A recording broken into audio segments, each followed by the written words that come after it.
шахсе ки намоз хонда истода бошад, дар ҳамон лаҳза мор, каждум ё ин ки чаёне пайдо шавад, чӣ бояд кард?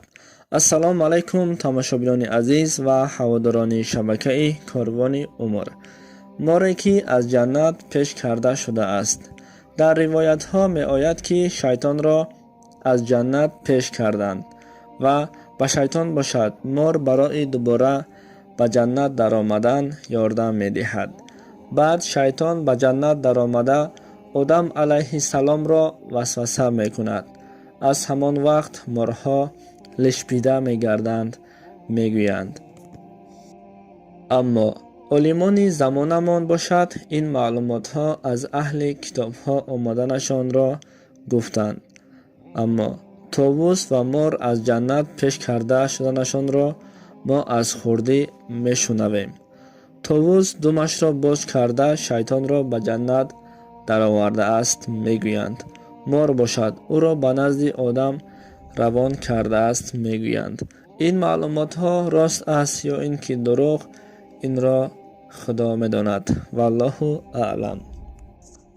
вале медонем ки мор душмани инсон аст ва ҳар гаҳе ки ҳар кас морро мебинад, як ваҳму тарс дар ӯ пайдо мешавад. масалан, дар ривоятҳо меояд ки пайғамбарамон Муҳаммад саллаллоҳу алайҳи ва олиҳи васалам рӯзе намоз мехонд ки аз пасаш як мори калоне омада газиданӣ мешавад. дар ҳамин вақт гурба, яъне пишак, бо мор ҷанг карда ӯро мекушад ва пайғамбарамон саллаллоҳу алайҳи ва олиҳи васалам пушти пишакро сила мекунад. аз ҳамон рӯз то ин вақт гурба аз чӣ қадаре баландӣ наафтад ҳам бо пушташ асло намеафтад.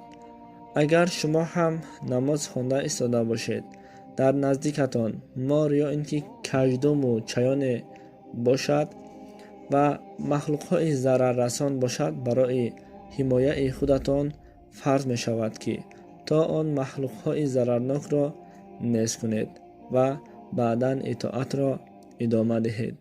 фаромӯш накунед, пайғамбарамон Муҳаммад саллаллоҳу ва олиҳи васалам гуфтааст: шутурро бибанд ва баъд бар худо таваккал кун. аз ин суханҳо маълум мешавад ки барои худ чораҳои эҳтиётиро дида, баъд дар он ҷо бар худои худ таваккал кун. ассалому алайкум ва раҳматуллоҳи ва баракатуҳ.